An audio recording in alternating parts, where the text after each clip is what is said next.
दोस्तों कहते हैं, अगर किसी इंसान से उसका सब कुछ छीन लो लेकिन उसका ज्ञान उससे नहीं छीन सकते, और जब वही ज्ञान किसी सही इंसान के हाथों में आता है तो वह इतिहास बदल कर रख देता है। आज मैं आपको एक ऐसी कहानी सुनाने जा रहा हूँ जिसने यह साबित किया कि तलवार और सेना से भी ज़्यादा ताकतवर होता है ज्ञान। यह कहानी है आचार्य चाणक्य की, उस महान ऋषि की जिन्होंने अकेले अपने ज्ञान और रणनीति से पूरे भारत का नक्शा बदल दिया। बहुत समय पहले तक्षशिला में एक बालक पैदा हुआ। नाम था विष्णुगुप्त, जिन्हें आगे चलकर हम चाणक्य और कौटिल्य के नाम से जानने लगे। बचपन से ही उनका चेहरा आकर्षक नहीं था, कपड़े साधारण थे, लेकिन उनकी आंखों में ज्ञान की प्यास साफ झलकती थी। जब दूसरे बच्चे खेलों में लगे रहते थे, चाणक्य घंटों किताबों और गुरुकुल की शिक्षा में डूबे रहते। उन्होंने वेद, दर्शन, राजनीति, युद्ध नीति और अर्थशास्त्र जैसे गहरे विषयों का अध्ययन किया। जल्दी ही वह इतने विद्वान बन गए कि लोग उन्हें आचार्य कहकर सम्मान देने लगे। लेकिन दोस्तों, उनके जीवन का असली मोड़ अब आने वाला था। एक दिन चाणक्य मगध की राजधानी पाटलिपुत्र पहुंचे। वहां नंद वंश का शासन था। नंद वंश का राजा ऐश्वर्य में डूबा हुआ, जनता की तकलीफों से बेखबर और घमंडी था।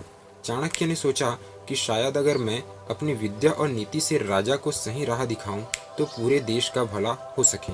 लेकिन जब वह दरबार पहुंचे, राजा ने उनके साधारण वेशभूषा को देखकर उनका मजाक उड़ाया। भीड़ में सब हंस पड़े।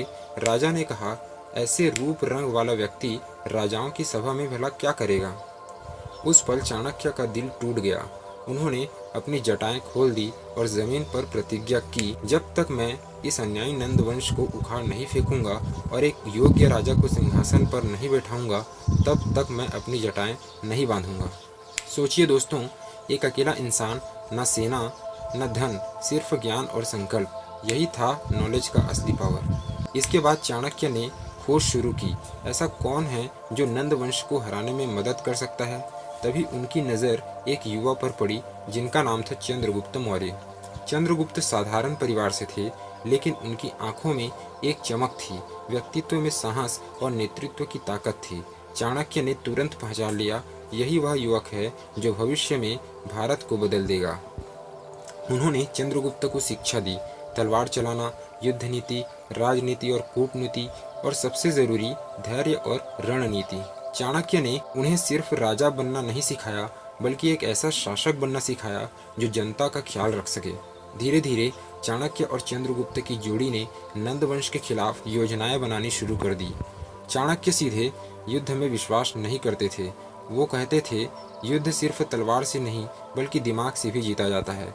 उन्होंने गुरिल्ला युद्ध की योजना बनाई, कभी राजाओं को साथ मिलाया, कभी नंद वंश की कमजोरियों को उजागर किया, कभी गुप्तचरों का जाल बिछाया, और कई बार असफलताएं मिली।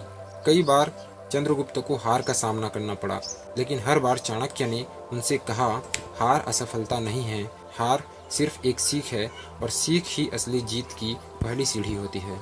आखिरकार सालों की मेहनत, रणनीति और संघर्ष के बाद नंद वंश गिर गया और चंद्रगुप्त मौर्य भारत के नए सम्राट बने।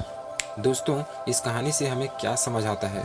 धन, सेना और ताकत समय के साथ खत्म हो जाते हैं, लेकिन ज्ञान और नीति हमेशा कायम रहती है। एक अकेले ज्ञानी इंसान ने बिना सेना, बिना धन के ही पूरे साम्राज्य की नींव हिला दी।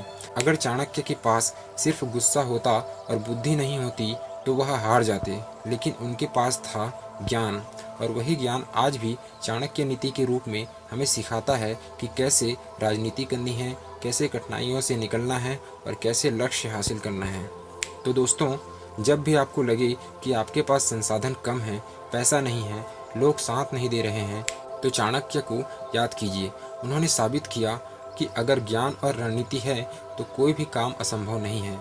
याद रखिए, तलवार से जीती हुई जीत कुछ साल तक रहती है, लेकिन दिमाग से जीती हुई जीत सदियों तक याद की जाती है। अगर आपको यह कहानी प्रेरणादायक लगी हो तो वीडियो को लाइक करें, अपने दोस्तों के साथ ज़रूर शेयर करें और कमेंट में लिखें कि चाणक्य की कौन सी सीख आपके दिल को छू गई।